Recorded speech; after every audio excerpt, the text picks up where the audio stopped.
You're listening to the RMPodcast, the official podcast of Red Moon Productions. Here are your hosts, Brandon Davidson, Keith Cheatham, and Sean Sebastian. Enjoy.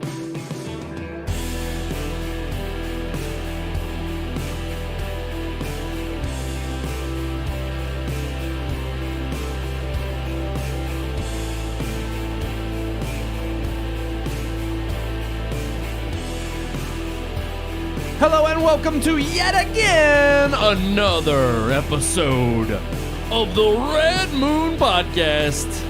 Coming to you live right here on all your favorite social media accounts.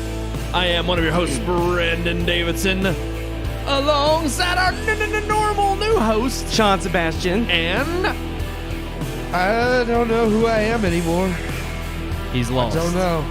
He's lost out there in the ether. Having a crisis of identity. It's okay, man. Who am I? We'll help you get it back. Who am I? Nobody knows quite who or what they really You are a white male. I can tell you that part. That is not who I am. It That- may be what I am, but it's not who I am. That's the only identifier that matters, Keith. You should know that. I am a being. A being of light. I am that I am. Oh, I'm not that. Whoa. It's like good. That's a little sacrilegious. Hello and welcome. Thank you all so much for tuning in. Of course, we are live on all your favorite social media networks. That's right.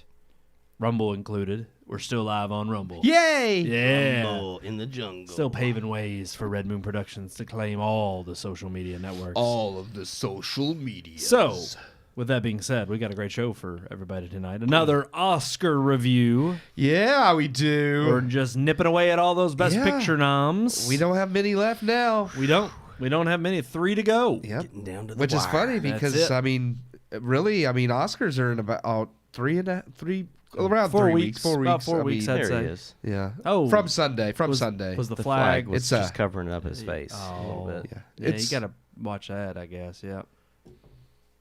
well, I mean, There it is. with as shameful as the Oscars have become, maybe we should hide its face with the American flag.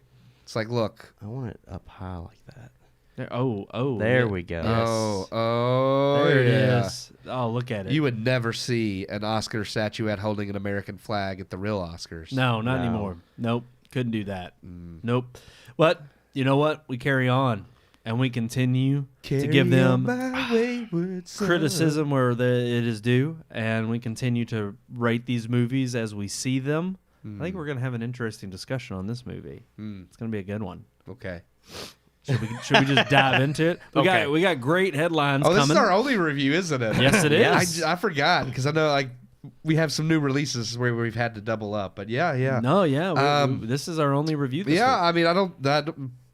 Small talk's over. Let's I know. go. Well, no, I'm at least gonna to tease our what's to come later in the show, our headlines, and our multimedia segment. Oh. All right, so we've got. Let's see. Our headlines are going to be discussing all the big trailers coming from. I don't want to say it. I don't want to get in trouble. The Big Game. All the trailers that dropped and came out during Taylor Swift's grand Yeah.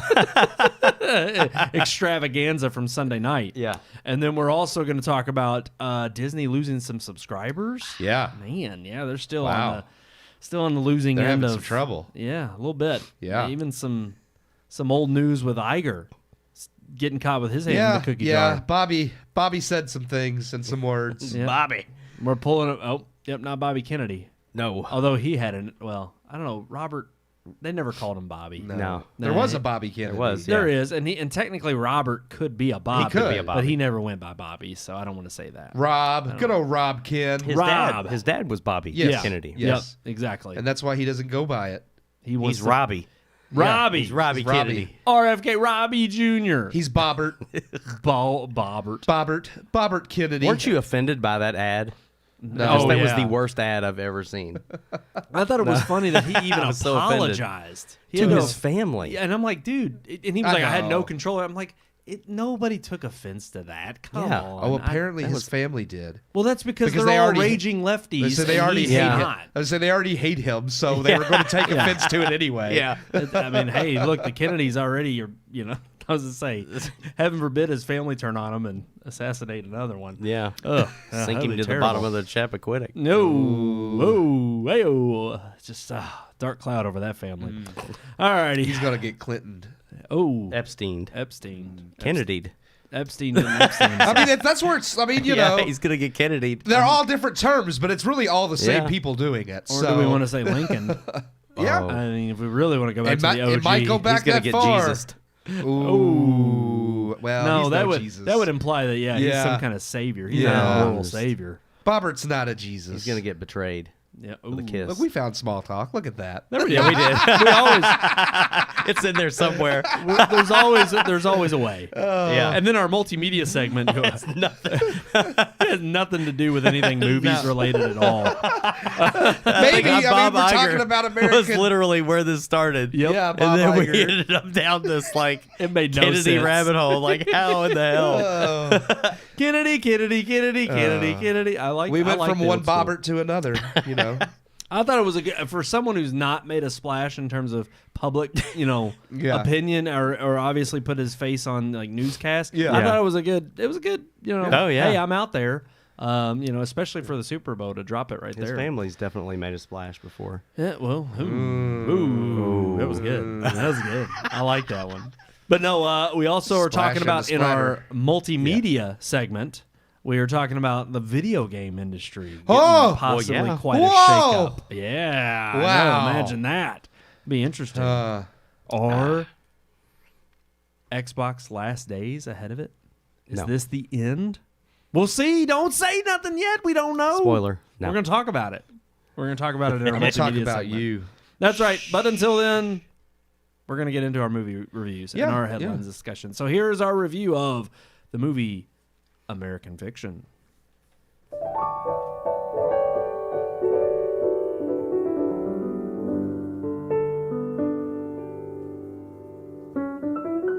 The clock is ticking down as we grow closer to the 96th Annual Academy Awards show. With less than 4 weeks left, we dive into another of the Best Picture nominees, leaving us just 3 more to review.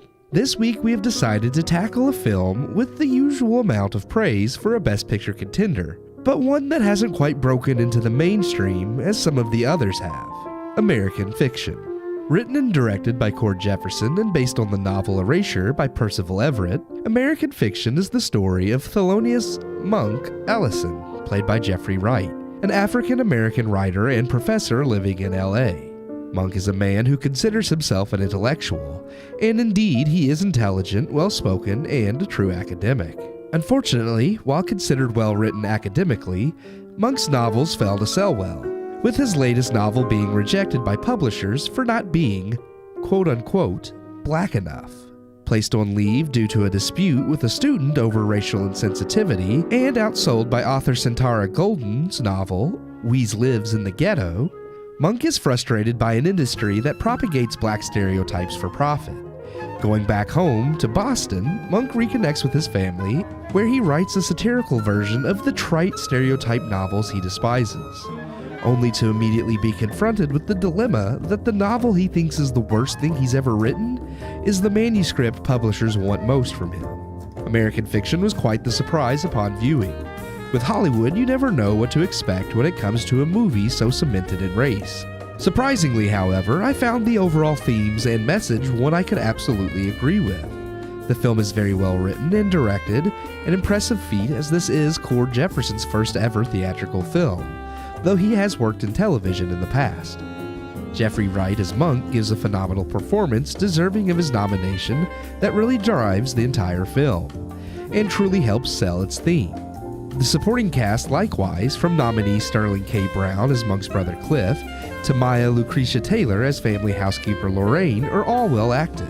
Unfortunately, however, while I agree with the movie's main message and the film is well made from a technical point of view, I must highlight some glaring downsides as well. The movie often feels like it contradicts itself, being a movie of two minds, speaking out against the stereotype of black Americans, yet firmly rooted at others in the leftist Hollywood mindset responsible for the propagated stereotypes in Hollywood. Monk is a man who wants to earn recognition because he deserves it, not because he is black. something that is admirable, to be judged on one's merit, not one's skin color. But in an attempt not to offend anyone, the movie plays devil's advocate frequently, showcasing that perhaps there is some fault in Monk's mindset, when there is not nor should be.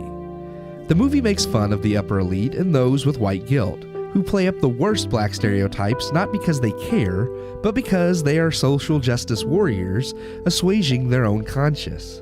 It often does this hilariously, and its commentary is true, but fails to point out that it is the very people who have promoted and praised this movie that are the most guilty.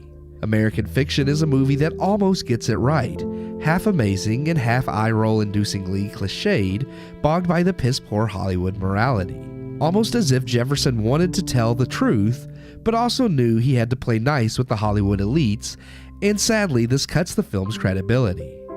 I would agree it deserves most of its nominations, and I honestly enjoyed it more than many of the other Best Picture nominees.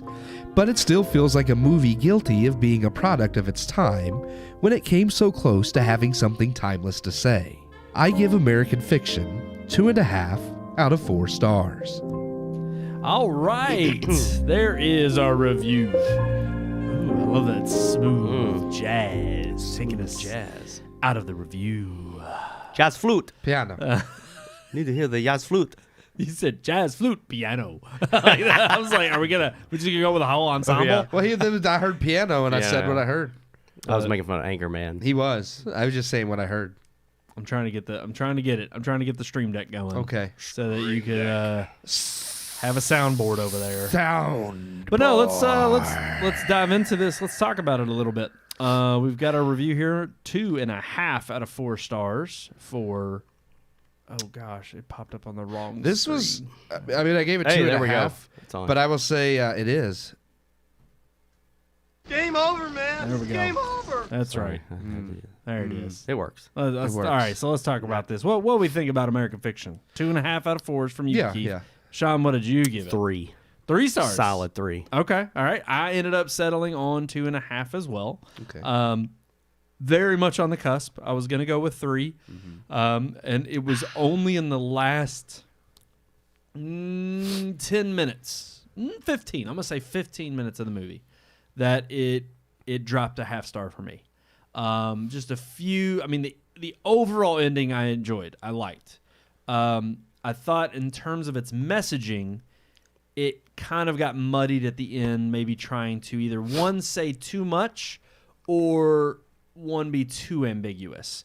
And I felt like it didn't really find its footing in trying to settle on a specific thing that it should have done. Kind of played two part, like, yes. two sides of yes. Of the same coin. Right. Yeah. Which is funny because that's how I put it in my review, that I felt like it was of two minds, where I think its overall themes and messaging was like the truth the director was trying to say, but there's certain parts of the film where I feel like he was trying to package it in this packaging that he knew Hollywood would accept, because obviously It's just like, which is honest, like kind of a metaphor for the movie itself, but I think it kind of does, like, I don't know, I just wish it would. Well, that's the message that I agreed with. Yeah, that is the message I agree with. That's the message I was okay with. It was and that's the the message that ultimately carries, but there were just some instances there that I was just like, I wish they hadn't backtracked on in those instances. Right. Sean, I'll go ahead and let you speak since you gave it 3. What were some of your, praises and criticisms? I'll start with the criticism. It's probably like the criticism overall was that I felt like the movie, like you said, it's definitely couldn't really. I don't know if it couldn't decide whether it wanted to be this family drama or whether it wanted to be a mouthpiece for the overall theme that it was going for, and I felt like it kind of towed both lines and went back and forth to the point where it didn't really seem like it knew what kind of film it wanted to be. I liked both messages. I loved his family drama. I loved the dynamic, and I loved the characters and how they related to one another. Agreed. I thought the acting was phenomenal. I found myself laughing and crying with the family multiple times. Especially even the like their maid or their Lorraine got me Lorraine, the yeah, most. that was I just thought that was so well done. I thought the setting having it, primarily take place at the, near the beach house in Boston. Like, I just loved the aesthetic of the setting of where it was. But I felt myself pulled between his argument and I understood the way he felt that he did, but then it was kind of, I wanted more of just the family drama. I would have been happy if it would have just been a movie about a writer that's struggling with some frustrations, but then this happens in his family and it just all starts to kind of fall apart, and he ends up being, this linchpin that holds his family together. Yeah. And I would have much more enjoyed that than it towing both of these lines of the family and the argument that he's trying to make. But I did agree with him 100%, and that was one of the things that really surprised me, and I guess that's one of the things that I loved the most about it. Is I went into it with a mindset that this is going to be an extremely racial movie. Yep. And that it's going to be something that's just going to poke fun at white people, and I felt like it did, but I felt like it is very specific from the get-go which kind of people this is poking at. And it wasn't a movie that I walked away from like some Spike Lee movies where you feel guilty that you're white.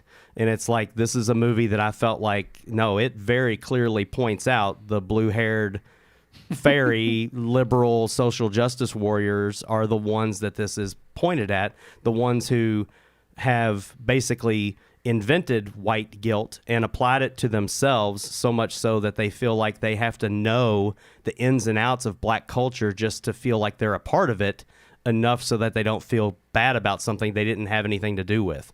And I felt like that was really who the gun was pointed at in this movie, so much so that I agreed with everything he said and his feeling on it, and I understood. I'm like, there's so much more that,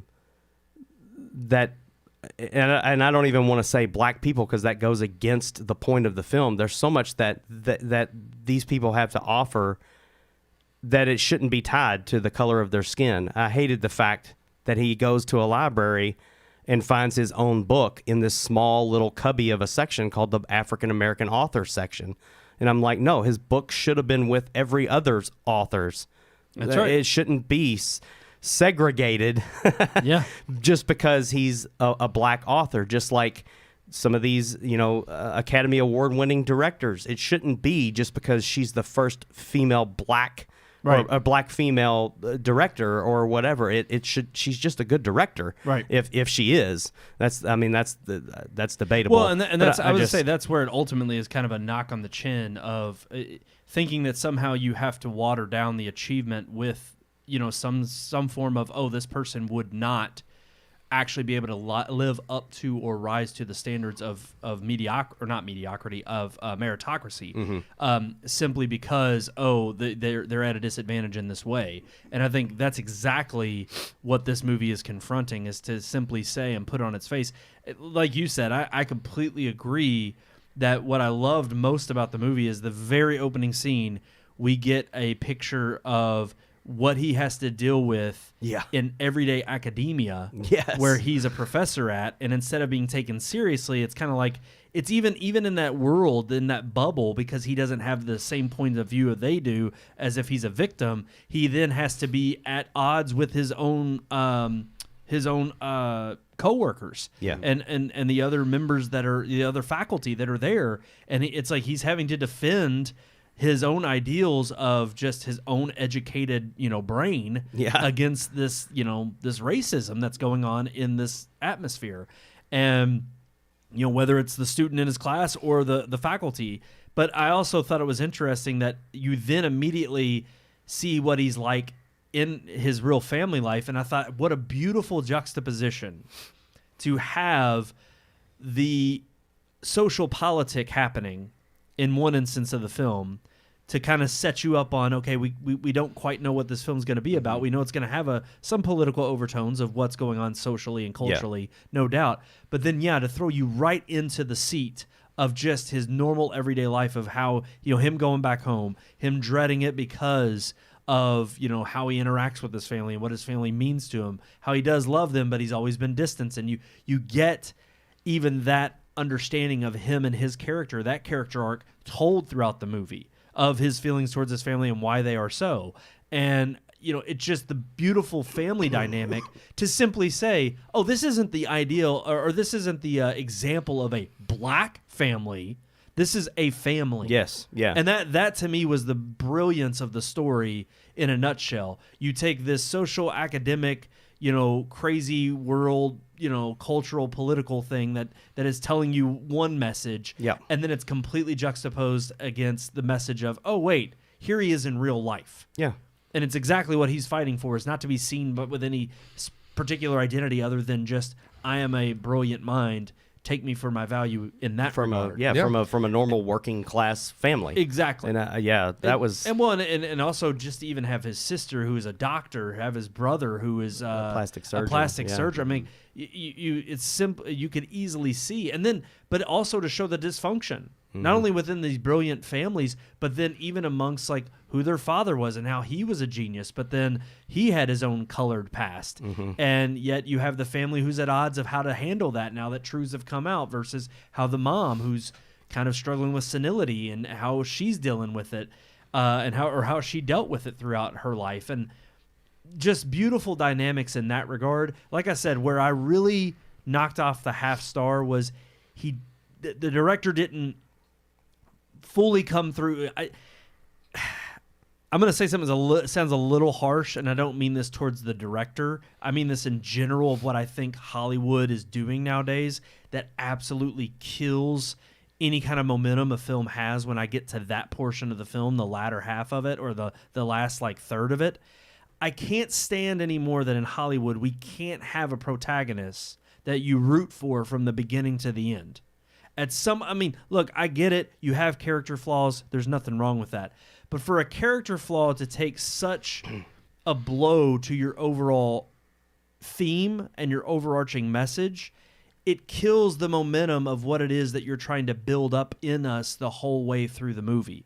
And I felt like for him to have experienced certain things, whether it was the author he confronts, I forget her name in the movie. Centaura. Yeah, that's the character's name in the movie. Yeah. When he confronts her and she's so defensive, and yet I'm sitting here thinking, okay, I don't mind him kind of having a little bit of egg on his face in this moment because he hasn't really read the book. He even admits to it. Yeah. He realizes a lot of his views and opinions are more so stereotypes as well of her and her work and her profession. But even her defense on her side of the thing, and I get the story's not about her, but now you've immediately made the story about her because here's the confrontation happening between these two. And the way in which she defends her works without any kind of firing back, him just kind of sitting there almost in like I never really thought of that, is kind of how he takes it. I thought that was a complete blow to who he is and what he's been standing up for throughout the movie. I can agree with that, yeah. And so that's where my opinion started to shift. I was like, all right, where's this going? Is he going to backtrack now? Right, is he going to flip? Is he going to flip on all of what he's been preaching this whole movie, and you're going to pull the wool over our eyes and now say, oh, you've been agreeing with him the whole movie, but now he's dead wrong. Yeah. And granted, like I said, the ending thankfully doesn't do that. It doesn't destroy what the movie builds. But it then also teeters now in balancing the two messages of, I don't want Hollywood to hate me because they still have this message they're preaching, and I'm wanting to take it to them and stick it to them by, pulling the wool over their eyes and saying, hey, you need to kind of look in the mirror here and see what you're guilty of. But vice versa, on the other hand, you can't fully bring that message home by not pointing out the exact essence of what the problem is. And that was another point that I was going to say. The flaw I had is that he specifically, the stereotypes of the white people in this film, the upper crust elitist white educated liberals, is a perfect, it is the perfect essence of what most people, I think, realize what Hollywood and upper crust academia are. Right.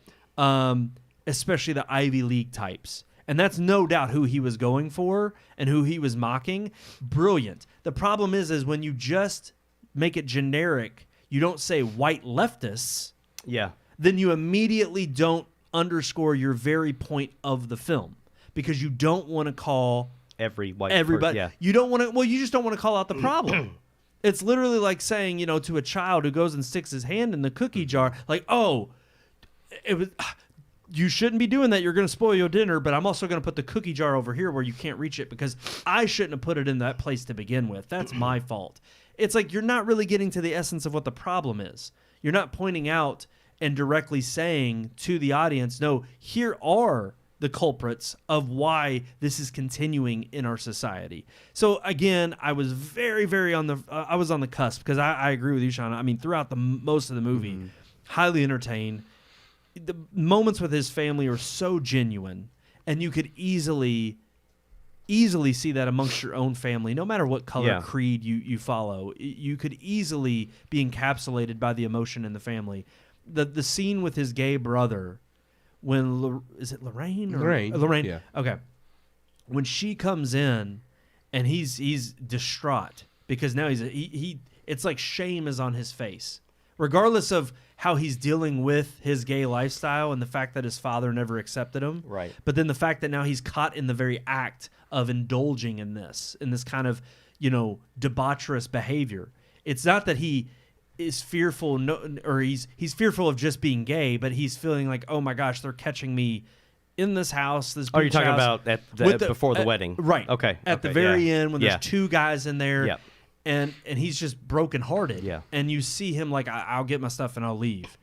And Lorraine just looks at me. She's like, no, stay. Your family. Yeah. And the way it's delivered, in the look on his face, I mean, it breaks your heart. Yeah, it does. It absolutely breaks your heart. And it is a beautiful, beautiful way in which you handle something like that on a familial level. When it was just beautiful to see. When they go to the nursing home and Cliff shows up to actually be a part of that this time, and the mom is shut down and having, I think they say she's having a bad day. When Cliff puts the record player on and begins to dance with her, I thought that was so. It's what I like to see in a movie. I like to see the emotional moment, and then I like it to be destroyed for a moment. And it gave me this moment where I literally was just like, I was thinking about my own mom, and it's just like such a beautiful moment. And then to have her say, like, I always knew you were queer. I always thought you were queer. I think she said the opposite. I always knew you weren't queer. Yes. Yeah. Oh, yes, I that's she why said, he got upset and left. Yeah, because that's she why said, he was. Oh, I thought she said I always knew you were a queer. No. She said the opposite, which is he was upset. That's even better now that I know that. Yeah. But yeah, then when he gets upset and walks away, I was just like, dang. Like punch. you took this emotional touching moment and then flipped it into this emotional hurting moment. Yeah. And I really liked that. And I thought that was same thing with the sister and what happens to her. You take this awesome camaraderie between a brother and a sister in a laughable moment, and then immediately it turns into tragedy. Right. And it's like, man, talk about a roller coaster of emotions done well. Yep. And there were multiple moments like this in the movie that's one of the things that I responded to the most was like, man, the sister's in the movie for like 3 or 4 minutes. And it's like in that 3 or 4 minutes, you gave me so much of their relationship that when she does pass, it makes you cry. Yeah. Like I felt so sorry for him in the hospital. And I'm just like, wow. Like it's like the first 5 minutes of Up. It's like you deliver so much of a connection in such a short period of time that you can evoke emotion through that. And I just thought it was, I don't know. I think it's go ahead. I was just going to say, out of all of the things that we've seen so far in the Best Picture nominees, it's one of my top movies. It pushed to the top, and I was not expecting that. Same. I wasn't expecting it either, and not only would I agree, to me, no offense, because I did stick with the 2.5 out of 4 stars. Yeah. It, to me, told me how weak the selection is, because again, while I not to bash this film probably any more than I already have, but to me it's not such a strong contender that I would put it up there with something I'm going to revisit consistently. But I haven't seen The Holdovers yet, but based on everything else that we've reviewed that I have seen, there is no better pick No. Yeah, Which is a little. There's not. I'm the holdovers, and then American Fiction.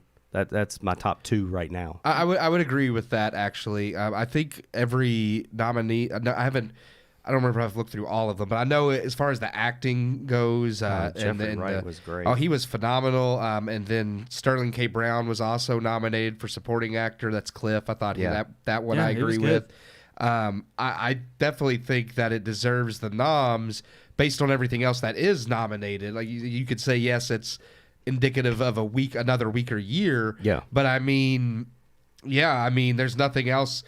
I was looking at some of the acting like up against these, and I'm looking, when you look at something like Emily Blunt for Oppenheimer, like, and people say this is blasphemous, but I'm like, yeah, she's an amazing actress. She wasn't an She's done amazing better. actress in that movie. Yep. Like, and I felt Same that way thing with about Bradley Cooper. Yeah, Bradley Yeah. Cooper Maestro. He's an amazing actor. He was better in other movies. American Sniper. He was way better. But again, while I contend to that, and I agree, you can't necessarily base it on other performances, but you do have to base it on the performances of the year they're nominated. Yeah, absolutely. And I will say, like, I understand. I mean, I think Bradley Cooper still did a fantastic job as Maestro. I think he deserves the nom for it, based on what else I've seen this year. Yeah. I mean, because even Cillian Murphy, Murphy, I'm just like, he's Cillian Murphy. Yeah. I'm like, other than maybe Scarecrow, I just he's got a certain way he acts, and he doesn't really change it. Like, I didn't watch videos. I didn't watch interviews with Oppenheimer. He looks and sounds He looks like watch him, but- Peaky Blinders. That's probably some peak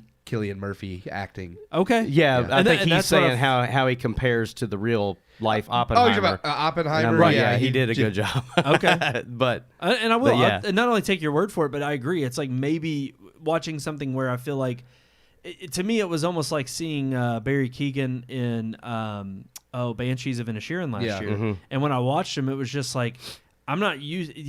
He did something different than what I've seen him in other things before. Yeah. And after seeing certain actors for so long, I'm not necessarily going to judge them based on their past works, No. but I will judge them based on what I know. I mean, this is what we've had this discussion on the show before. It's exactly what I said about Leonardo DiCaprio.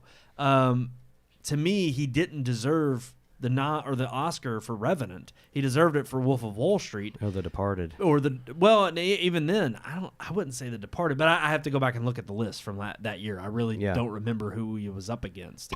But when you have such a wide catalog of movies, I think you can then start to say, okay, well, based on what I know of your range, I have to judge it based on that. Yeah. Is this really pushing you into new territory? Which is why, to me, no. Him not getting nominated for Killers of the Flower Moon, that wasn't a snub. No, there's not no at way. all. It wasn't anything that I hadn't He seen wasn't Leonardo special. DiCaprio do before. Compared to other performances this year and compared to how anyone else could have done the role, yeah, I agree. And that's kind of how I judge things too, is not so much against their past performance unless I know they can do, like Paul Giamatti. I know he was fantastic in The Holdovers, but I also know he can act better than that because I've seen him act better than that. And when I compare that role to someone else, I think, okay, could someone else have come in and done this role as good or better than Paul Giamatti? And a little bit, not so much. That's why I think Paul does ultimately deserve the Oscar nom, because I'm like, I don't see very many people pulling it off as well. And I kind of do that with most roles, like whether it's Maestro, this one that Jeffrey Wright did, is like, can anyone else do the role this well or better? Right. And then how does this stack up against other performances of the year? Yeah. And I thought, I mean, personally, I think Jeffrey Wright's my pick right now for actor. So, all right. Well, there you have it. Of course, our official picks are coming. yeah, in just they a few will. weeks. That's just, Yep. Little tease ahead. All right, let's get into now our headlines. Let's roll that open.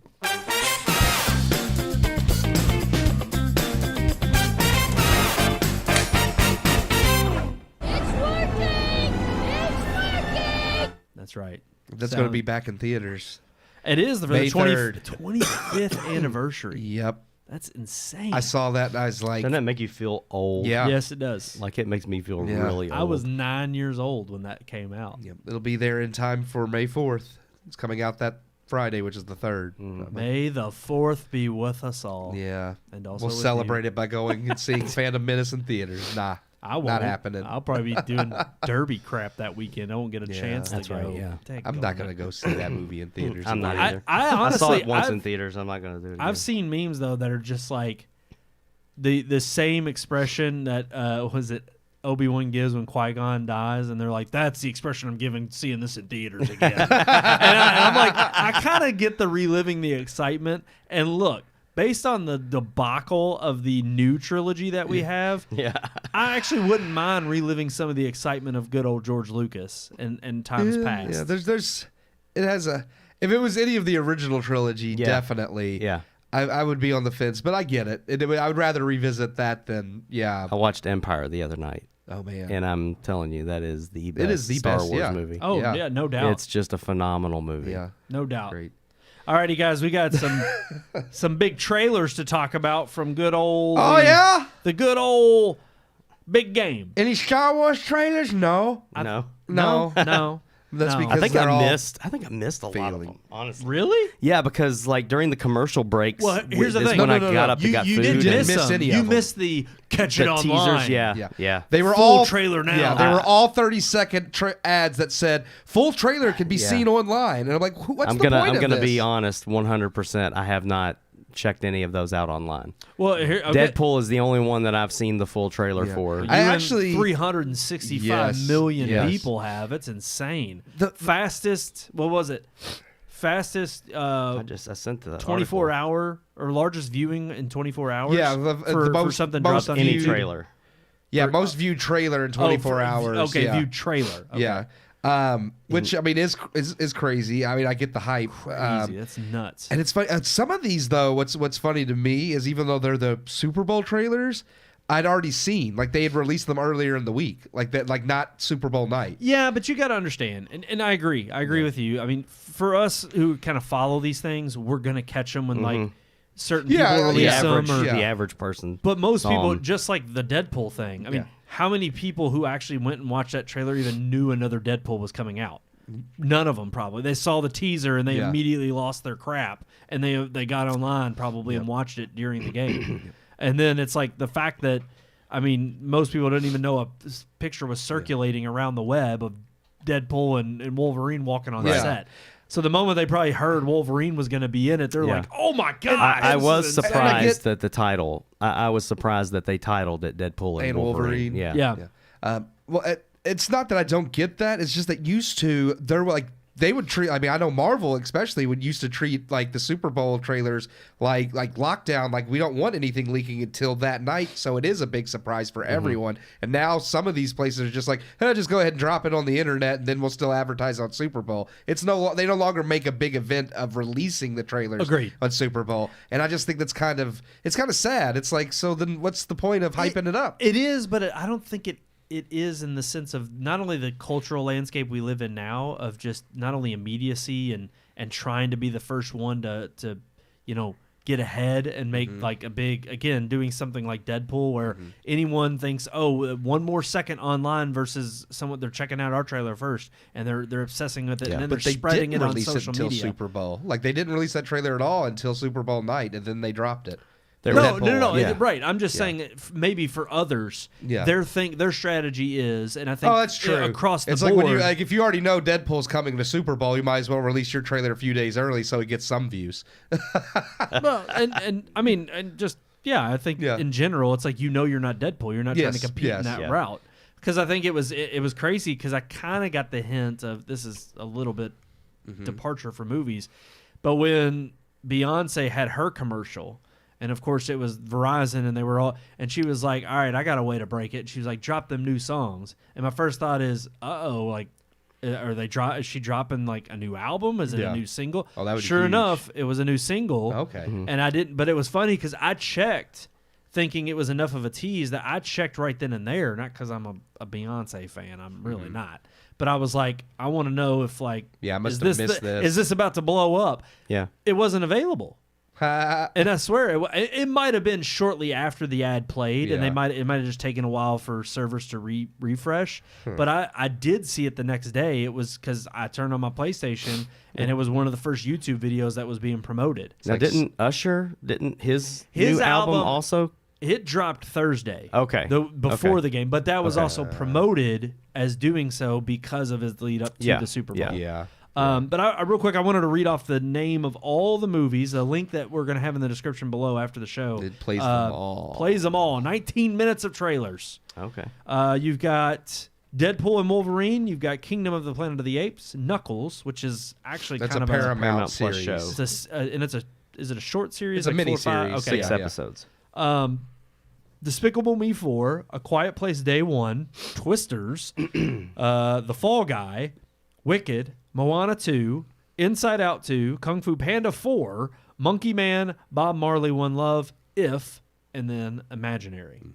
So of all those, I've seen those all.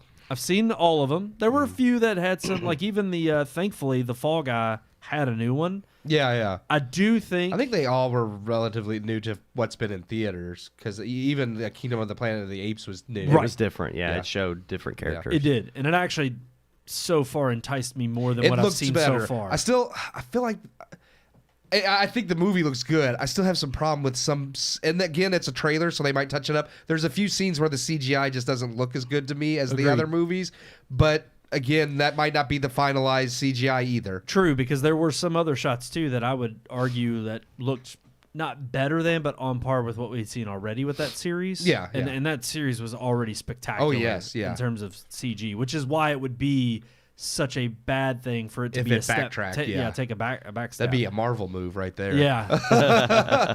Oh man. But I'm hoping it's just some unfinished stuff for the trailer, and that when the movie comes out, because none of it looks terrible. I think just. No, and I was a little bit intrigued to see A Quiet Place Day 1. I knew it was coming. I did too. I don't know. I'm watching it now. Really? Just I hadn't seen it. Yeah, I hadn't seen these. It's not that it looks bad. It I don't feel like we need a prequel, and I'm tired of like stretching franchises out past like if it's a really good movie, then I'll eat my words and be fine with it. It's not John Krasinski doing it, and it's a prequel that we didn't need, so I don't know if I trust it yet. Agreed. I'm skeptical about most of these. In fact, one that most people would probably be like, "What? Are you serious?" And I think even you were a little shocked by when I said this. Not really. The Deadpool trailer didn't really do it for me. I'm ready for it. Yeah. I am. I know a lot of people are. I saw more Easter eggs, little teases in that one trailer that I think Marvel has put in any of their MCU movies as far as connective tissue goes. That was that attention to detail that made me excited. Like I told you, seeing the TVA there, seeing the different set pieces that match like other Marvel movies, like the Avengers, Age of Ultron, other Fox movies. They brought Pyro back from the old Fox movies. They have a comic book, the Secret Wars comic book with Doctor Doom's face like buried in the sand next to him. And I'm like, okay, there's actually, you could tell somebody involved with this movie actually follows the comics. AKA Ryan Reynolds. And for me, it's like being able to watch the trailer and know that somebody knows the comics is the first time I felt that way about a Marvel movie in a long time, because Doctor Strange didn't do it, Thor didn't do it, Black Panther didn't do it, the Marvels sure as hell didn't do it. So I'm just like, I feel like at least this trailer, I was like, okay, whether it's good or not, it looks like somebody actually knows. And everything that you just mentioned is the reason why I'm skeptical. Yeah. Look, I have faith in Ryan Reynolds that it'll be entertaining. I just don't know how entertaining it will be to keep me motivated to want to see what else Marvel has to offer. I'm kind of in between both of you on that, because I really do feel like this movie is going to set up a future MCU. Whether Disney will do anything with that and continue and follow through. That's fair too. That's where I'm skeptical. Right. Because I've seen them do this in other Marvel films. Yes. They've given you these nuggets that you're like, oh man, if this comes to fruition, this could be great. And then they never do anything with it. Yeah. And so I could see even to Ryan Reynolds' best efforts having this movie full of all kinds of fanfare and all kinds of, like Keith said, connective tissue, but then it doesn't connect to anything later. No, you're right. Yeah, that's what I'm worried about. 100% that. I mean, mainly what I want out of this movie is just a good Deadpool movie. If I'm giving that, I'll be happy. I would like it to revitalize the MCU. I don't trust that it will, because like you said, I don't know how well they'll continue on. But I mean, as long as it's a good Deadpool 3 that I feel like rounds up Deadpool 1, 2, and 3 as whatever, kind of like No Way Home was a good capper to those movies. If I get that, I'll be happy at least with the Deadpool franchise. Well, at least Deadpool 1 and 2 are not connected to the MCU anyway. Well, and that's what I was going to say. That's kind of the weird thing is I didn't like...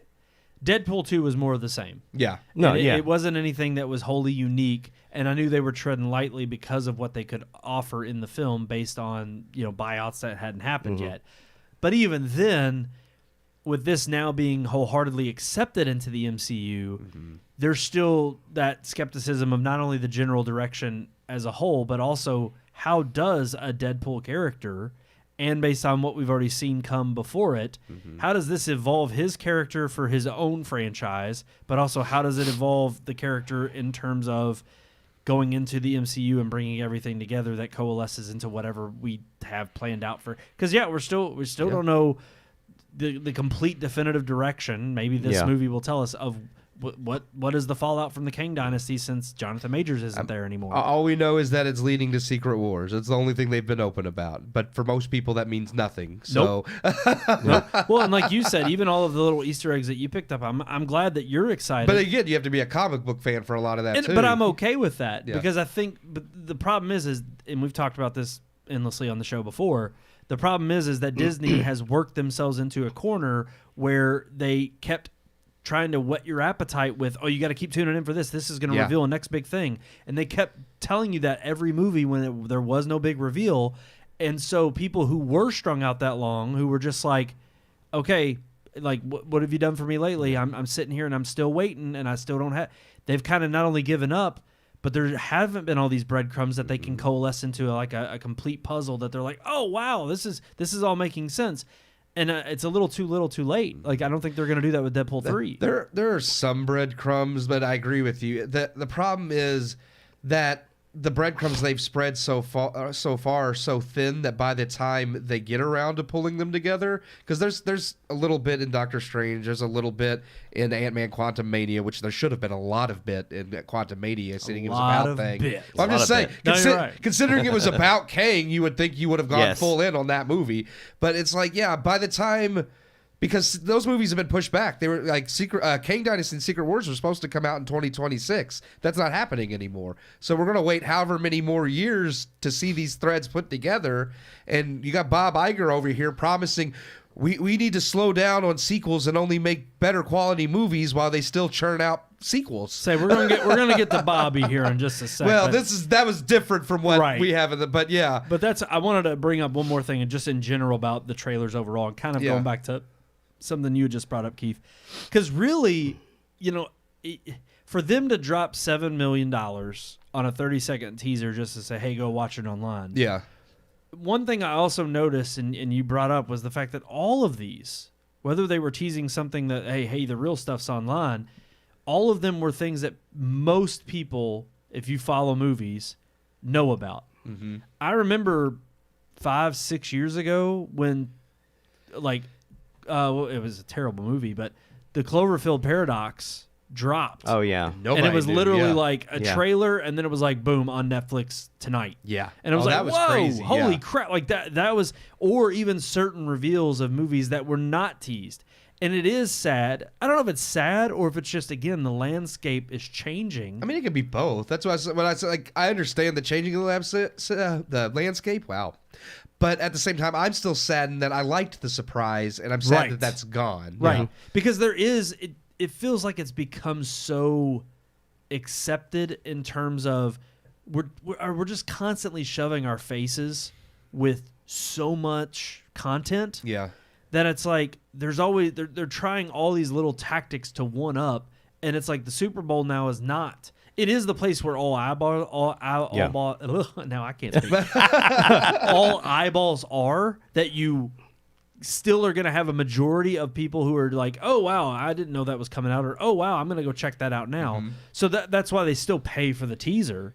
But instead of dropping something and waiting for all the momentum to be on that one definitive moment, because they're just not, it's not as as huge a spectacle as you would expect it to have been anymore. Yeah. Kind of like, I mean, most of the commercials I thought were not only milquetoast, but they were kind of just tepid at best. Nobody really tried anything too groundbreaking that was going to, be something that you would talk about the next day. And unfortunately, I just think the big game overall has now become kind of a, yes, it's a cultural phenomenon, and people, like I said, still tune into it. It's not like it's not worth putting your brand on there to promote it, but it is more so, it's not where you're going to go to find the next big thing that you're going to be excited to find. I mean, it's going to pretty much just promote either. I mean, I think we all jokingly sent texts about Temu having what was it, like 6 or 7? They had 7 ads. That's insane. That's ridiculous. Yeah, they paid some money. But I love the memes. One of the memes, who sent it? It was the meme where they were joking, and it's like, you just sold all of your data to Temu so they could have the Super Bowl ad and pay for it. Pretty much. But no, overall, nothing too crazy with the trailers. Again, nothing that I think that blew my mind in terms of being revealed. I mean, Twisters didn't blow your mind? All right, it did I knew it was coming, though. Oh, yeah, what you do is coming. I knew it was coming, but to see it officially, like, here's the thing. They're playing tongue-in-cheek I think the right kind of way. They're touching on the nostalgia, but and as we've had in personal conversations, they're doing, I think, fan service correctly. They're not just going to go full on. It depends. They could go full overboard and do too many references that I'm like, it's not its own thing. But it could be another Top Gun Maverick. Exactly. No. Well, not that good. No, the Twister wasn't Top Gun, so. But I mean, it's still a fun movie. Maverick was far better than the original Top Gun. Yes. Well, this isn't God. I say it. I'll eat my word. I don't think Twisters. Fight words. I don't think Twisters is going to be better than the original Twister. But, I don't either. But it holds a see. special place in my heart, and that's why. Oh, I know. Just like any Mortal Kombat that releases will never beat the '95 Mortal Kombat. I mean, that's true. I mean, but also there really hasn't been one to contest it. You could say the latest one, but even it kind of got pretty bad in the end. My biggest problem with that, I just like I don't want to get into it. We don't have to get into it. I was going to go down that road, but no. We've already reviewed that movie. We're done. Go listen to the review on our website, redmoonproductions.com. I agree. There wasn't a lot of trailers. I liked it again. I liked it and I didn't like it. What they did with the If trailer by having I forget the actor's name from. He's big now. He was in the. Is it Off the Boat? Was that the sitcom? I don't remember. Oh yeah, you're talking about the Asian guy. Yeah. I can't think of his name. John Krasinski. Yeah, but of course that's obviously a play on the Office episode where they did the same exact thing. So I was like, okay. Funny. Yeah. I think it's a complete ripoff of Margaret's Monsters, but we'll see when it comes out. Yeah. Margaret's Monsters released in 2017. Eat that, John. Yeah. But I did. I was just like, oh, they're doing the whole Office bit with because he did that, and I was just like, that's funny. But either way, go watch the trailers if you want. Not any big surprises. Are we gonna talk about Bobby now? Or are we talking about? I think we're gonna bring up the other one real quick. We got to talk about it a little bit. Prime's ads are sparking a lawsuit. Yeah. I don't think this is going to go anywhere. I don't either. I think it's a fat chance, but I just wanted to not only bring up the story, but just the ire of any Prime subscriber out there. I feel their ire. Who has to now pretty much pay to get ad-free for Prime Video, which when you already had it. You had it beforehand. I do. So yeah, that's basically what happened is now there are ads on your Amazon Prime, and if you don't want ads, you have to pay an extra $2.99 a month. Whereas everyone else who implemented ads just created a lower tier that you would pay less for to get ads. Amazon said, "Screw y'all, we're giving everybody ads and making you pay." So yeah, I get it. I like you said, I don't know that the lawsuit will go anywhere, but I do. It's like pulling the rug out from underneath people. Like, hey, you're already paying for this service that has never had ads, that's been promoted to not have ads, and now you have ads. And it's one letter away from being another word. I know. And it just doesn't sound right. It's like, hey, I mean, now you got AIDS. That's what Amazon's going to give people next. AIDS. That's it. You can't. It's like contractually you're obligated. And if you don't want AIDS, you got to pay us another $4.99 a month. AIDS free. But no, I think there's already kind of been precedent for this case. Another lawsuit that was brought a couple of years back was, which granted, I think this does need to be maybe talked to, as much as I am against federal government, making legislation. Yeah. One of the things, let me just I'll back up a little bit. The lawsuit that was brought up before against Prime or Amazon was the fact that they were pulling certain digital content that people had bought or purchased. Yeah. And the court sided with Amazon saying, look, you signed up for the terms of use, and the terms of use stipulate that if there's licensing issues with some purchased content that you've created and they pull it from their storefront, it's no longer available in your catalog. Mm-hmm. You willingly okayed that. Another reminder, you don't own digital. Right, exactly. You don't own digital content.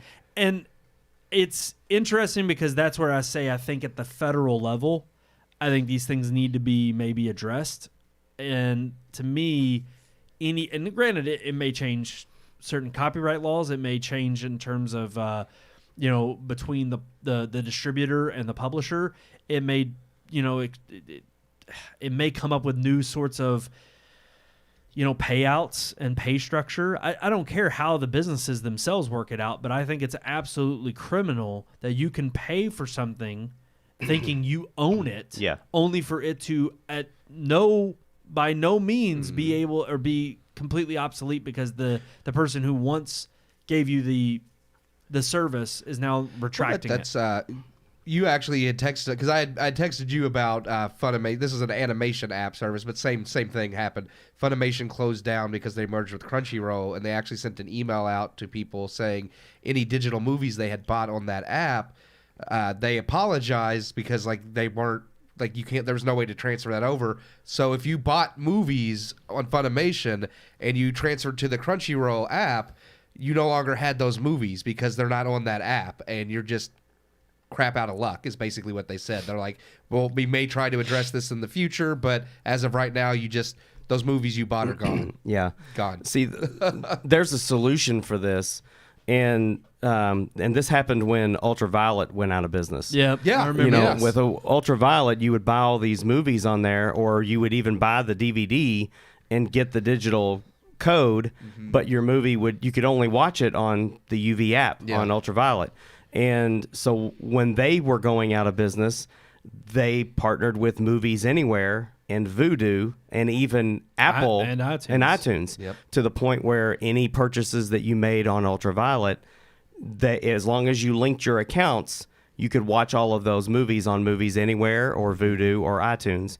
And I kind of feel like this is something that in an instance like with what you're talking about with Amazon, that should have absolutely been done. If you had purchased content on Amazon and they were losing control of that content or licensing of the content, they should have let you watch it somewhere else. Or even offer. I'm even willing to go so far as not to, because here's the thing. I even think about with games and how in video games you certain games in the past, which granted, I mean it's kind of a whole separate. Okay, I think too far ahead before I speak. I think of something like Halo. Halo had a first player, first person shooter. You had your own campaign that you could go through that was a story. Then you also had online multiplayer. Years after, 15, 20 years before they brought out the Master Chief Collection and respun up those servers, basically there was a point at which the servers died. They took them down. They spun them down. They were offline. You could not play an online match. Now, there were some homebrew options, and there were fans out there who loved Halo enough that they made up their own kind of server communities and server farms that would allow you to play PvP, matches online. But even then, it's interesting that it's nobody ever complains about that, because you almost intuitively think that when you buy a game, if it's an online component, actually, people are bringing it to light now because, again, like I said, at least Halo had a campaign. There were parts of the game that were still fully functioning that required no online content or connection at all to an outside server. But then, meaning you were buying it with the intention of saying, I'm going to utilize this feature so long as it exists. However, now you have certain games as a service that if you buy into it up front and you put all these hours, all this time into it, but they spin the servers down and it becomes obsolete and Yeah. it's no longer playable, Yeah. then you're pretty much at a loss for all of that time and all of that energy that you put into this, That's what happened with Warhawk. Yeah. Warhawk pissed me off beyond no means because me and my brother-in-law probably put easily 700, 800, 900 hours into that freaking game when that came out on the PS3. That was a launch title for the PS3. Online only. No story, no campaign. All you could do is get online and play in these massive battles with people. And I think it was literally, the PS3 was still in its life cycle when they shut those servers down. Like it wasn't even like the PS4 had come out. It was still alive and well, and they shut that game down. And it's like, there's your $40. It wasn't an expensive game at the time. It was 40 bucks or something like that. But it's like, there's your $40 game and all those hours and even some real money that you might have put into the game to unlock things or, and then it's all gone. Yeah. It's like, man, like what a total waste of money. Right. And again, I do understand the other side of this. I understand that it's kind of like from a business perspective. Yeah. You could easily sit here and say, look, it's not conceivable that we're going to keep up these servers Forever. for forever. Yeah. That we're just not going to support all because eternity. Unfortunately, forever. No, I see what you're saying. But though. it's like I do understand that from a perspective, but I think when it comes, because this is the thing, even when movies change formats, when you're going from VHS to DVD to Blu-ray, I never, for certain movies that I loved, I didn't mind buying the new next best iteration because in my mind, certain times, and there's been certain distributors that have been dinged by this, the thought was, okay, they put in the work and the effort to distribute this now in a higher fidelity than it was before. I'm willing to shell out some more money to buy this in a next best version of the movie. Now, there have been plenty that have gotten away with that gimmick and then they got called out on it, i.e. Terminator 2 when it first came out on Blu-ray, and it was railed as far as just being almost a straight from a port from the DVD Just version. to upscale, DVD. It was awful. I remember before the 4K versions of Lord of the Rings, I never really complained about the Blu-ray versions. Oh, the color grading but and the Fellowship color was grading off. is totally different in the 4K versions and way, way better. But ultimately, those I felt like things were added that were justified the value. And again, if I have it a hard disk medium, it makes sense. I own the physical copy. Yeah.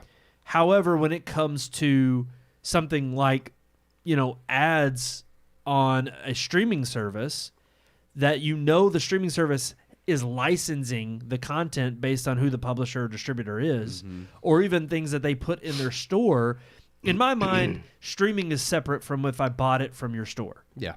To me, the way it should be reconciled is either one, because I have enjoyed that content for a certain amount of time, and if you want to get granular with it, this is where I'll leave it up to the courts to decide and the businesses themselves. If you want to get really granular, you could easily say, hey, we noticed you have these titles in your library. They're going away. We've noticed that since you've owned it, you've watched it this many times. Therefore, you're entitled to this amount of money refunded to you based on how you've enjoyed that content.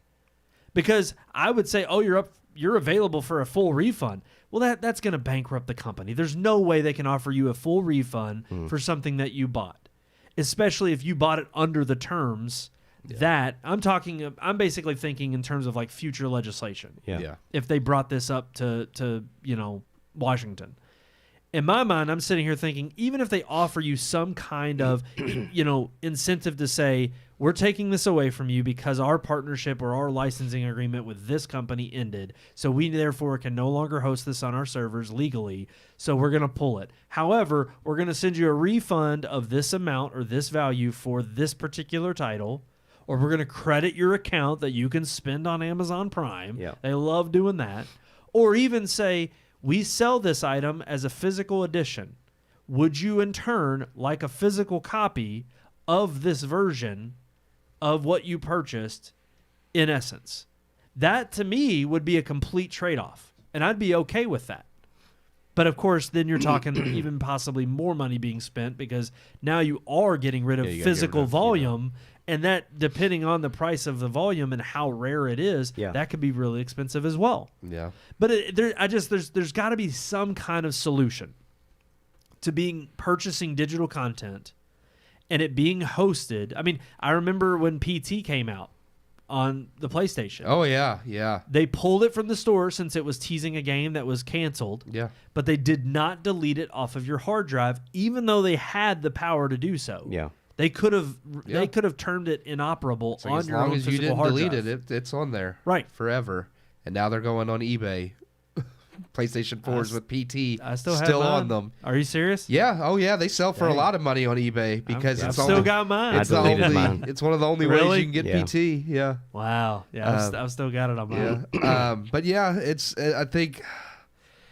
Like I said, it's proof that if you want something desperately, like if it's something you never want to lose, you got to buy physical or pirate it. You know, Yep. either or. And honestly, I think that's what we're going to talk about kind of in our next headline a little bit. It's funny because we kind of only brought up, I think we used the Prime adding ads Yeah. to just segue into really kind of complaining about digital content in general right now and the fight that's going on. Because look, I have an opinion in terms of streaming and ads. I can't stand it. Yeah. But it's like, to me, let's just face it. I mean, every single streaming service right now is in the predicament of trying to be profitable. Yeah.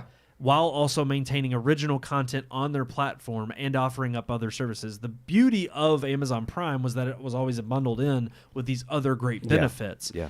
It's to me, it's no surprise. It sucks, and it does come as a little bit of it feels like a backstab. But in terms of like 10, 15 years from now or 20, nobody's going to think about times when Amazon Prime we'll be the ones in our old rocker chair. I remember when Prime didn't have ads. My old boss at JCPS, she told me, she was like, I don't know why you have to pay for TV. She was like, in my day, it was free. And of course, she's talking about over the air because she's not talking about cable and the fact that there's all these, broadcast channels, cable channels now. But it's like, to me, it's like they're trying to find ways in which they've given you a deal for so long. They realize it's hurting their bottom dollar. They got to make up the revenue. Yep. Mm-hmm. They got to make up the profit they're losing. And that's kind of why, it segues into our next little piece of a headline here. We're going to move through this one pretty quickly. Disney Plus loses more than 1 million subs in its first quarter here in 2024. And it's interesting because it's not all doom and gloom. No. It's not all doom and gloom for Disney. I'll say that. They say they cut losses by $300 million, is what they say. And that to me is with an asterisk, because how much of that, and this is where you can get into some, which I haven't done any deep dive on, but how much of those losses by $300 million are from all of those projects that they claimed as losses? Oh, that they took tax credits. Because they took tax credits on because of the fact that they were huge flops at the box office. Yeah. Most of their 2023 lineup. I don't know, because they didn't really do that as much as Max, because in order to get that tax break, you can't show the movie, and Disney showed all theirs. So I know they pulled stuff from their platform, but like Max has been the biggest one, or Warner Brothers in general, just because they actually didn't release like Batgirl or Coyote versus Acme. So I don't know how much of a tax break Disney has gotten either, because one of the stipulations for that is you can't release the movie at all. But yeah, I know. Granted, I mean, here's the thing too: is I don't know about. You're right, because I don't know if this is really theatrical, because it does say streaming business losses. Yeah, that's what I was true. getting ready to say. They cut the Well, streaming business losses. let's talk about for that too. Like you can't release them on Disney Plus either, and they have the stuff they've pulled. See, and I don't know the rules from that. Um, What if they had it on there in a prior year, but they didn't for an entire full calendar year? Now that might be. Could they then count it as a loss? I don't. This is where I'm not a lawyer. I just have no know. clue. I just know. Like with Coyote was originally, I think, supposed to air on Max and didn't. But yeah, I don't know. Like that's one of those things that they are projecting that they will have more subscribers than they've lost in the next quarter, so they aren't worried about the 1.3 million either. Let's see. Disney shared this news during its first quarter earnings call. revealing that Disney Plus went from 112. I don't know where I'm getting the 11 from. 112.6 million subscribers on 11-2. Yeah, 11-2. I was counting a Hobbit way. That's it's right. his 11th birthday. So Yeah. the 11-2 million subscribers on September 30th, and then they went down to 111.3 million. So I mean, there's your 1.3 loss. It's shared that Hulu, on the other hand, gained 1.2 million subscribers, which is kind of significant in that they are merging the two. In fact, if you get on either or, all the same content's on both now currently. Really? Yeah, all of Disney Plus's stuff's on Hulu. All of Hulu's crap, if you get on Disney Plus, they have a Hulu section because they're eventually merging them into one app. One app, yeah. Yeah. I didn't realize that they had already done that with the content. Yeah, you can. If you you have to subscribe to both, I think, in order to see that. we have Oh, wow. the package or whatever. So Okay. wait. So right now, before there's a separation of the apps, if you have both services, both content libraries show up on both Yeah, platforms. you can see it on both platforms. Wow. I did not know that. Because they're already, because that's kind of their beta. They're already like working towards merging it. It So shows yeah. you how much I have logged into Disney Plus Yeah. and looked at it. Well, I am one. well, you don't have Hulu, so you wouldn't be able to see True. the Hulu yeah, that's content true, too, anyway. we watch but Hulu more. I am one I of do those too. people that is that's canceling my subscription. I'm not renewing for Yeah. Disney Plus. So in the second quarter, I'm one of the losses. Just saying. Now, they did say that they anticipate between 5.5 and 6 million Disney Plus core subscriber additions in quarter two. So if they really gain, Not even if me. you go the lower end, the 5.5, like that does cancel out the 1.3 they lost. At least that's their line of thinking right now. Right. I What was is gonna it say- that they have Unless you continue to lose. that they're anticipating 5.5 to 6 million more subscribers? The Taylor Swift Eras Tour is coming out in March, Yeah, that'll be a big one. All the Swifties will pay for and they Disney have Plus then. exclusive rights to air the Eras Tour on Disney Plus. Oh yeah, I am it's over. glad- Disney's back on top. Well, for a couple months, for a yeah, quarter. that's what I was gonna say. I was It's not gonna gonna say, last long. That's what I mean. Here's the thing. Y'all don't know Swifties. It's eternity. It's like Disney won the game. But I will say there is a Hideo Kojima documentary that's releasing before my subscription ends On Disney? on Disney Plus. Oh, they have exclusive What? rights. I Y'all hate didn't know Disney. this? No. I sent this in a group chat. We never read any. I each don't other's recall texts. seeing this documentary. Yeah. Let me see. Hold on. I got it. Oh, daggone it.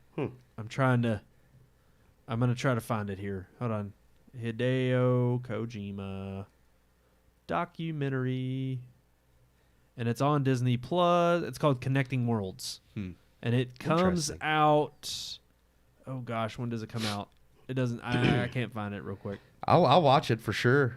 I love me some Hideo Kojima. Yeah, but it is exclusively releasing on Disney Plus. I know it's coming out before my subscription ends in April, so I will be able to watch it. Looks like it comes out February 23rd. Perfect. So it's this month. Mm-hmm. Heck yeah, that's Well, awesome. I'll be watching that. So Giving Disney a little extra money there. Oh yeah. Screw you, Disney. Well, Netflix. I keep arguing about how Netflix keeps doing this to me. It and- ticks me off. They keep releasing stuff that I actually want to watch, Yeah. and they do it literally one thing a month, and I'm like, damn it, got me again. It did. It did.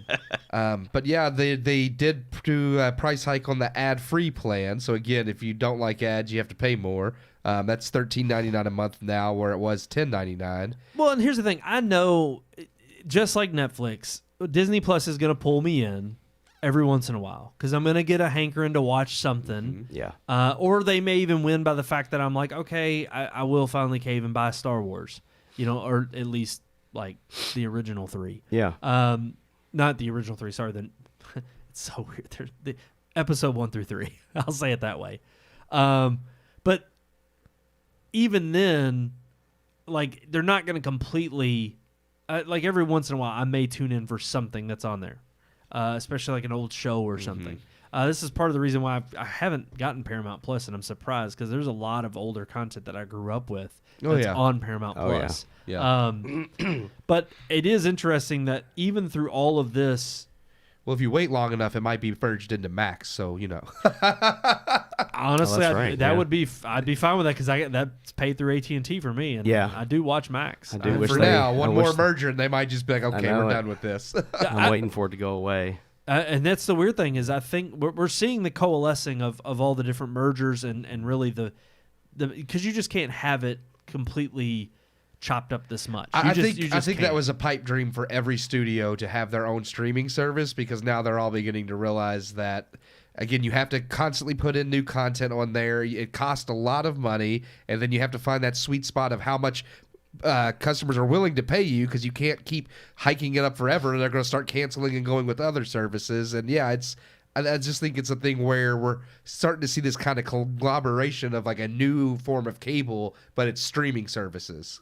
Yeah, no doubt. And I do think that ultimately Disney, they do say that they're, regardless of, I guess they have the projection of how many subscribers they're going to gain. Yeah. But even irregardless of that, they did say that they anticipate this year, by the end of the fiscal year, they will be financially on the uptick with regard to their streaming services. Good for Disney. That they'll be in the black, not in the red, which is more than actually Netflix that is more say, than most of the streaming services can say. So because they're used to operating in the red just to get a viable plan and service that is a platform that's capable of providing revenue for the company, but also a service to the people that people want. So that being Disney licking some wounds on one end, but then heavily happy and proud of where they're headed. And it's kind of funny because, real quick, Keith, you were the one that brought this to my attention. And before we move on to our multimedia segment, I think it's interesting because for all those who thought Disney's days of being political and maybe saying things that were a little bit controversial were behind them, they were turning a new course, especially after the debacle that was last year's box office. Oh yeah, that's Bob Iger was the one that left it in Chapek's hands, and Chapek was the one that really started running it into the ground. But Iger came back to save the day. Right, that's what everybody thinks, and it's like, well, wait a sec, not so fast.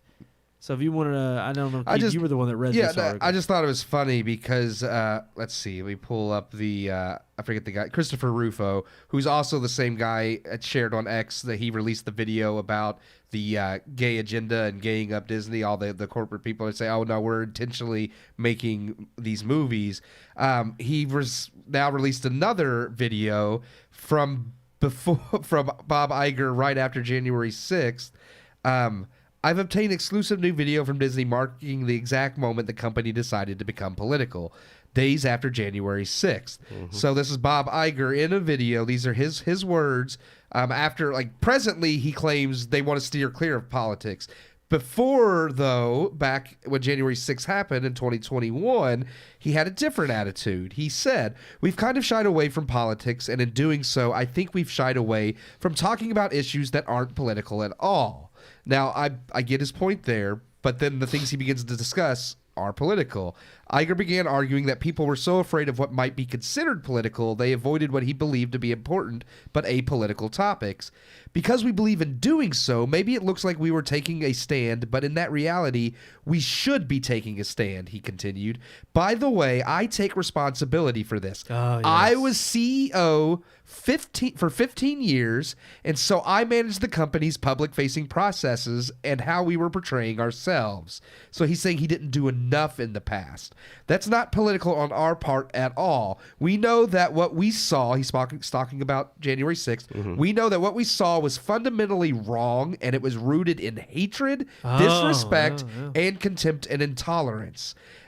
Iger followed with a call to lean in more to projects like Coco and Black Panther, saying that he had allowed himself to get self-congratulatory and complacent rather than building on those projects to push further projects championing diversity. So basically, the political trend Disney was on, Bob Iger did initiate. Yeah. He said the thing that happened January 6th was evil and horrible and wrong, and it's not political at all to make this stance. This is what's right to do. So we're not being political. We're just taking a stand, except that is being political, and you're taking a stand against people who aren't evil or aren't all the things you're spewing because they just happen to have the opposite viewpoint of you politically. Yeah.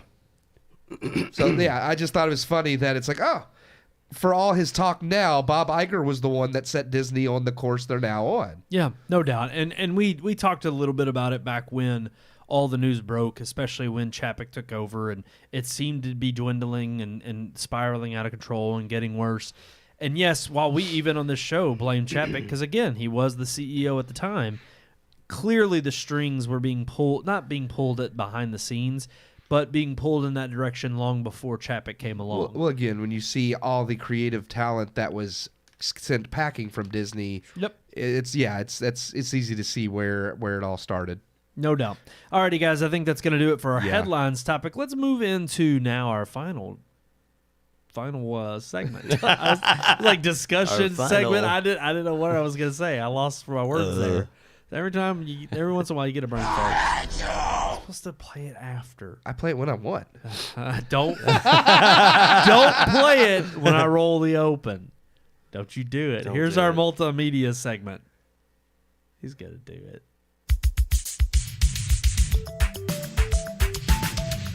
Multimedia.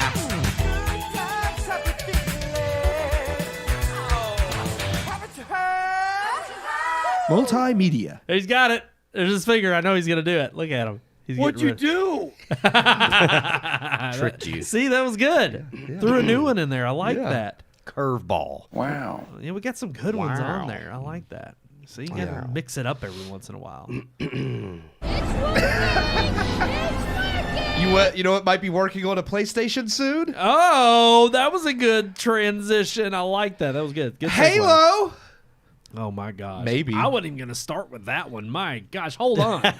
Hold on. We're jumping the gun. All right. That's where the gun starts.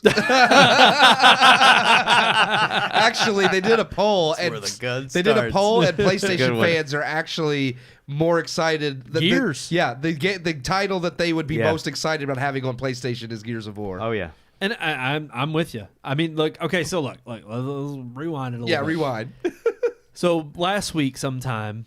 In fact, I think it's supposed to be this week that Phil Spencer, head of Xbox, is supposed to have a presser. Or he said that they would announce something this week. Yeah. Because they would have a formal meeting or a formal, I guess, event. It's their announcement plan moving forward for Xbox. So basically, some internal docs were released last week that announced that internally they were talking about putting certain Xbox exclusives on other platforms, third-party platforms, and even competitors' platforms. Yeah, and all this came to light once there was a non-AAA title. It was an indie title that already was confirmed long before this internal memo leaked. That was a exclusive for Xbox, was now being ported over to other platforms, especially including PlayStation. And then also there is talk now, and I think confirmation, that Starfield is coming to PlayStation. Yeah. Starfield got lukewarm reviews back in the fall. Yep. Has not sold well simply because there's not a lot of Xbox Series X and S consoles out there. Ain't nobody buying it. But I believe, I'm not sure, fact check me on this, I'm not sure, is Starfield available on PC or is it coming? Yes. I think it is. Yeah. It's available on PC. it launched on PC. Yeah. So... that's right, because it was on Steam. Yeah, there's more That's right. more people have bought it on PC than Xbox. I think, and even then, I more think all people, of Xbox's exclusives are PC and Xbox. Yeah, they typically are, but sometimes the PC release comes out later. Sometimes, it doesn't always come out in tandem. I think it depends on the developer. Because it's Game Pass. They're all Game Pass day one, and you can do play that on PC. Oh, that's true. So that makes sense because it's Microsoft Studios because they own Bethesda. Now. They do now. And that was their first big launch title was Starfield. So everybody's thinking, okay, this was supposed to be like one of your major releases. That was a major, like you bought the whole studio. Yeah. I mean, these are the people who did Skyrim. Yeah. One of the greatest selling games of all time. Well, originally Starfield. Elder Scrolls 6 is on the roadmap. Yeah. Even if it's 10 years out. And apparently. Fallout. Yeah. I mean, you have a huge developer here that has a chance of creating exclusive games for your console that will be a system seller. But now, even after its first exclusive releasing on your platform, doesn't sell all too well, or worse, it doesn't get the enthusiasm you were expecting it to generate for your platform, you can start to see that they're starting to shift the messaging of Xbox is now becoming a service more so than hardware. It's becoming software more than hardware. And I think it's funny after the Starfield debacle, because that was supposed to be on PlayStation and Xbox until Microsoft bought Bethesda. Right. Then they said no, it'll be an exclusive, and then it didn't do well, and now they're like, well, no, maybe it'll be both again. Well, and here's the weird thing. Rightfully so. I remember when that happened. Yeah. And in my mind, as pissed as I was thinking, good on Microsoft. It's brilliant. This is the competition we're looking for in the games industry to keep innovation alive. If you're going to have a console war, then yeah, you have to have exclusives on both sides. Except, like you've said, now Xbox seems to be taking this stance of, well, we're not really about selling consoles. We're about selling the service, selling Game Pass, selling the games. But it's also interesting because for the longest time, up until they're buying out these huge developers, it's interesting that they themselves, they have mainly had only the main two exclusives that I can think of are Halo and Gears. I mean, yeah, you have other indie titles. They have some they let die out. Well, you have some that started out that way. Titanfall was one. Then Titanfall 2 was released on everything. Forza, I would say, is another big one. Forza is a huge one. Forza is a huge one. It's kind of killed. I don't want to say killed Gran Turismo because Gran Turismo sells really well. But in terms of mechanics and play style, I think it's outdone there's Gran more Turismo. to do in Forza than there is in. But they had others that they just properties that they don't utilize anymore. Fable, which they were going to bring back. It's still working on being worked on. Yeah, I know. But I'm just saying, like, that was a exclusive that they just let go to the wayside, and then they're like, oh, we can bring that back now.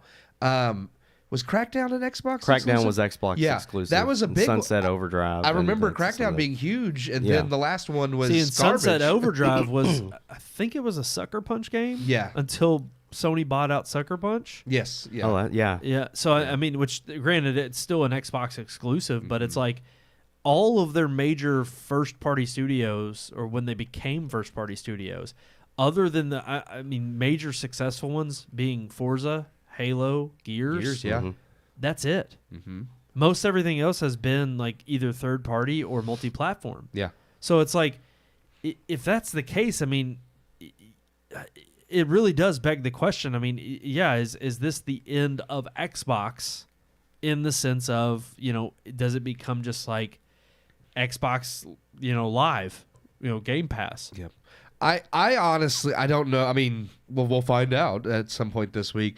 I honestly, for a time, have believed that they're just going to make a streaming box. I know their next Series X, Slim, or whatever it's going to be is a digital-only device. They're not making one with a hard drive. I can see them even in the future, next generation, going one step further and just saying, no, this is the stream Game Pass, and that's it. See, and I think that's odd because I'm like, where does... I mean, okay, they have Surfaces. They have their little flip phone tablet thing. I don't even know what it's called. I forget what this Microsoft Duo or something like that. Maybe, I don't. But I mean, even their Microsoft Studio is like, it's not an iMac killer. I mean, no.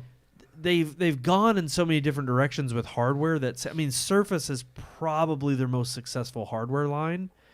And even it is not it's by far not like a favorite among like laptop enthusiasts. Yeah. If you're going to get something that kind of doubles as an iPad/laptop, I mean, it's really weird. But again, most of my problems I would say is probably with Windows mixed with their own hardware.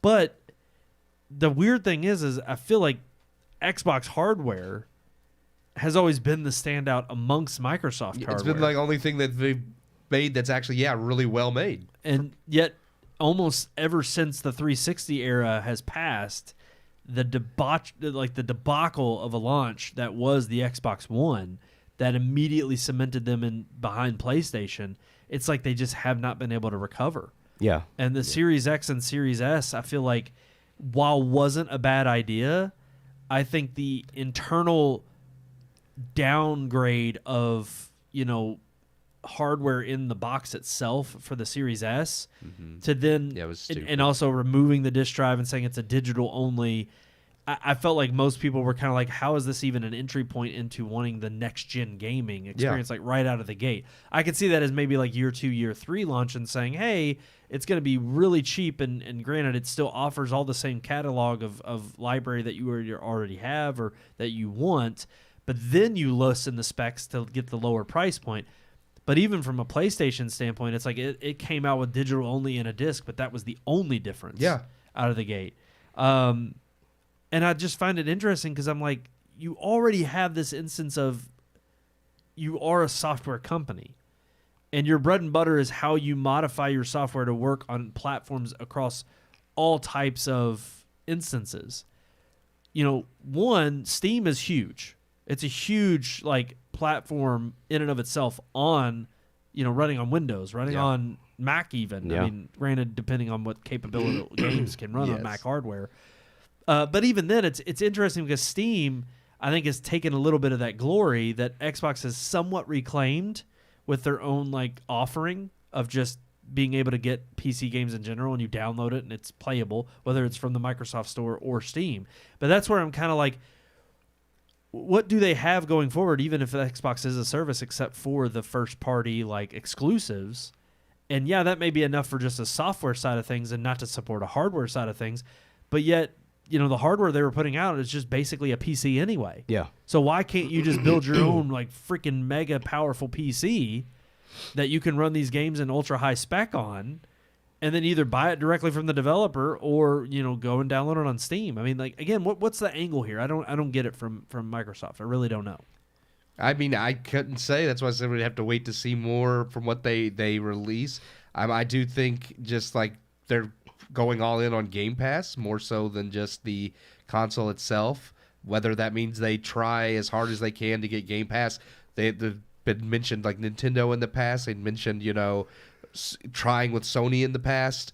And it's if they're no longer considered a threat in the console war, maybe Nintendo, Sony are more open to having Game Pass on their platform. Maybe not, because obviously Sony wants to sell PlayStation Plus, so they don't need a direct competitor already on the console.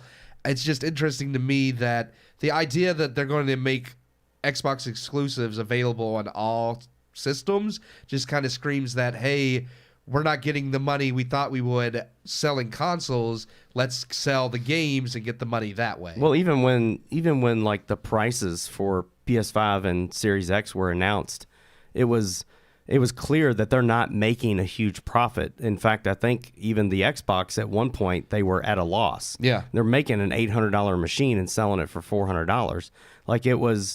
It was a big loss, but what they were counting on was you getting the machine and then paying for their monthly service for the rest of your life. Same thing PS3 did. Yeah, for the longest yeah, time. and that's fine.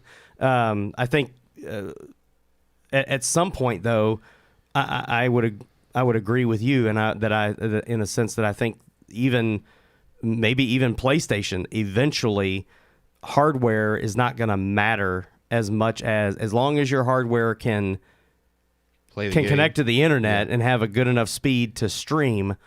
I think that's where it's going to be at. And I think Google and Amazon with their stupid Luna thing, I think they envisioned this, but they envisioned it way too soon.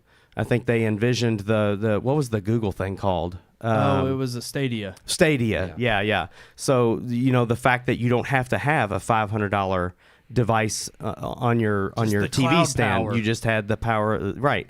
And I think that may be the future.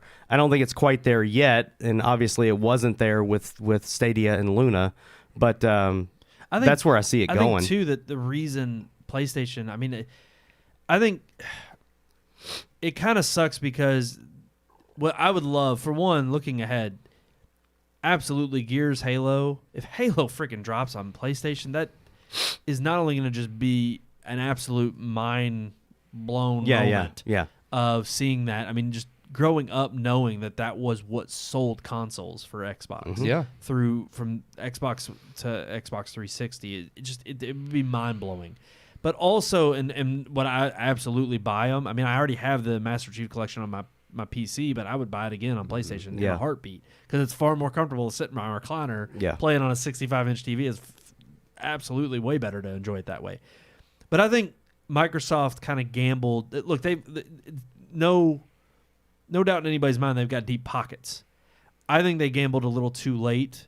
They bought up these great developers that were more in the business of making games that sold. How many reviews have we heard from people it's not that they hate Bethesda games, they enjoy them, but they've said ever since like Fallout 3 came out back in the PlayStation 3, Xbox 360 era, that their way of doing story in games and decision making and the gameplay, it was like the mechanics have been outdated for a decade, but yet the game sold. They had a successful model.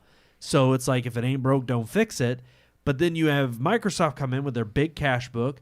They know the value of the company. They know the brand. I mean, this is like, to me, the same as Apple wanting to get in the Apple TV game and go and buy, get all these major production houses, or major productions done by huge names like Scorsese and forgetting his Napoleon. Ridley Scott. And it's like, but yet you still have to have the substance more than just the name. Yeah. And I think Microsoft swooped in a little too late to buy up these third-party studios and make them first-party in-house studios. And really, it's like, not only does it take time to establish that brand, but you're talking about, we're on the 5th generation of PlayStation. There are certain titles or certain franchises that began on the PS1 that still live in not only nostalgia memory, but also have spawned from studios new IP and new experiences that are beloved and made the platform a household name in that regard. They're known for their library of first parties that, even if you have 1 or 2 a year, but they're absolute must-haves. Your God of War, your Last of Us, your Ghost of Tsushima. You have Spider-Man. I mean, you have all of these IPs that can only be played on one platform. And I think if Microsoft had thought about this and really been bold and done this 10 years ago, right as the Xbox One was coming out, especially when they stepped in it during that launch, they would have given themselves enough time over this past decade to establish certain tentpole franchises and exclusives that would be bar none and compete with PlayStation on a one-to-one level. And I think right now they tried to buy their way in to get a seat at the table, and yet they're it's like they just bet and they put all their chips in on these huge purchases they've made over the last 2-3 years.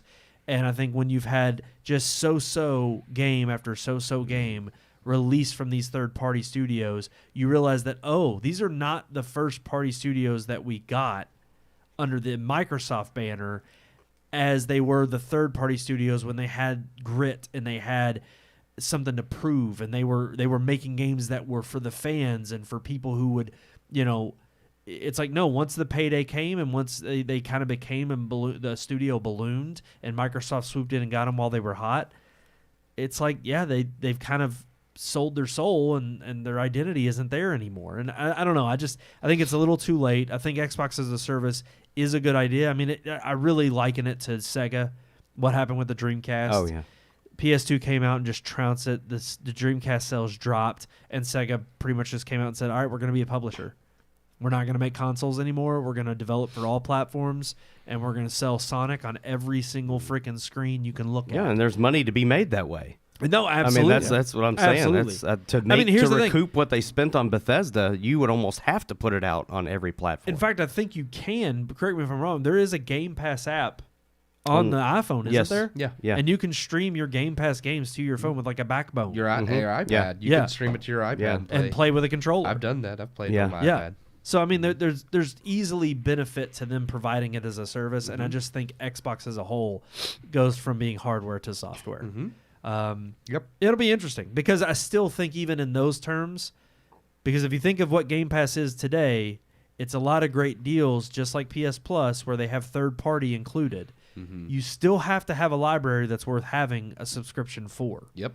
And so you still, based on the investments they made in these first party studios now, or they're now under their umbrella in first party studios, they're still going to have to produce games that are worth the service. Well, I think the other thing that they have that Sony just does not have is the infrastructure.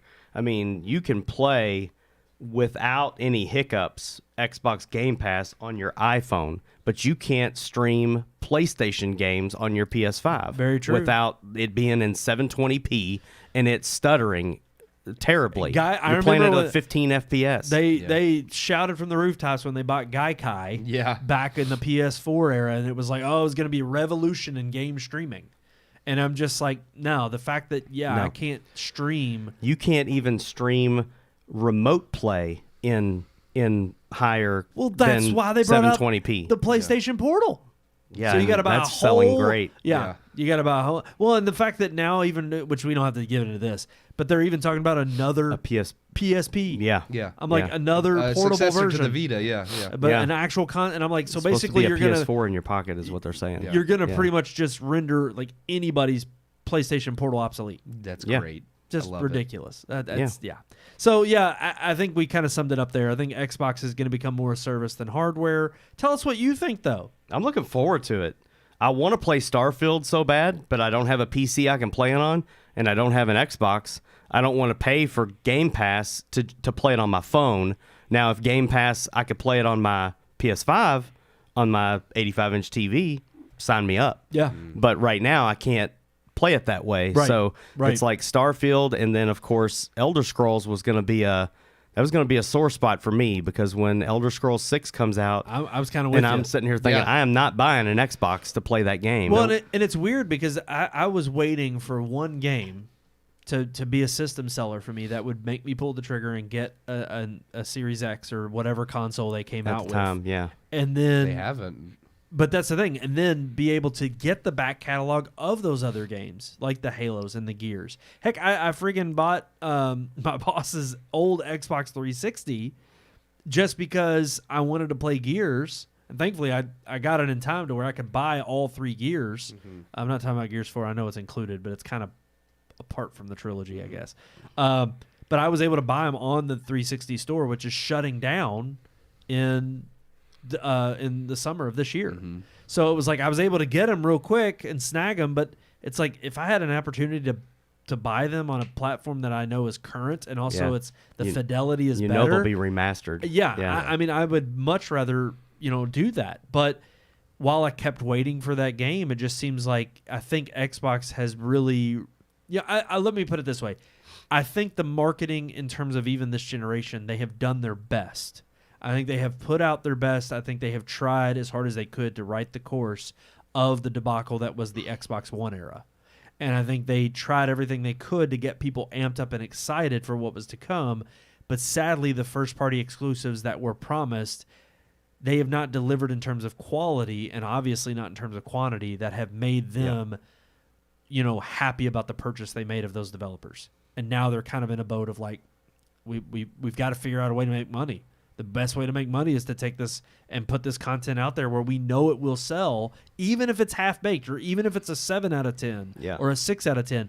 There's people out there who are willing to pay it, and they'll pay a decent price for it on a different platform that they're not going to buy an Xbox for it, though. Mm-hmm. So, we'll see. But right there at the bottom of the screen, tell us what you think. Email us at rmpodcast@redmoonproductions.com, or as Keith likes to say in a better fashion, RMPodcast at redmoonproductions.com. I'm telling you, every time, man, it's just, I tell you, every week, shiver up my leg, man. I can't help it. Ooh. Oh, all right. And, all right, Dan. Yeah. And the other way you can reach out to us, like, share, and subscribe on all of your favorite social media platforms. They're right there at the bottom of your screen. Red Moon Book on Facebook, Red Moon Tweet on X, Red Moon Pics on Instagram, and, of course, search for Red Moon Productions on YouTube and on Rumble. That's right. Thank you all so much for tuning in. Until next week, I am one of your hosts, Brandon Davidson, alongside our normal new Sean host, Sebastian. And I've discovered myself again. You are?